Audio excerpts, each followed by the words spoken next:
we all take it very differently. And I learned this first with the passing of our first pug, Wyatt. He was blind, and we just did everything we could to make him comfortable. And so having a blind dog is special. You don't move the furniture. You make sure your shoes are lined up at the door. You just do these things to make sure that they're comfortable and can get around. And he got along great. Now, the day after he passed, my husband and I went to the gym. And when we came back, Josh entered the house and walked toward the sink. And in doing so, in walking through the kitchen, he dropped his duffel bag on the floor. And I said, wow, that's really rude. Wyatt is going to trip right over that. And he turned and looked at me.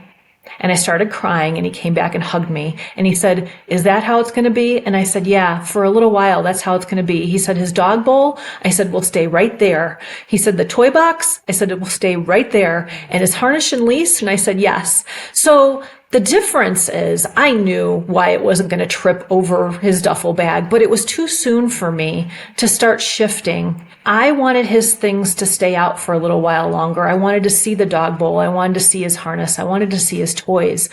To put all that away was going to be too difficult for me. But for my husband, all of those things would have been put away. It was easier for him to deal with the grief if it wasn't visible to him.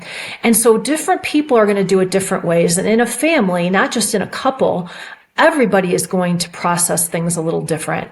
And so it's important to consider that we all do this a little differently.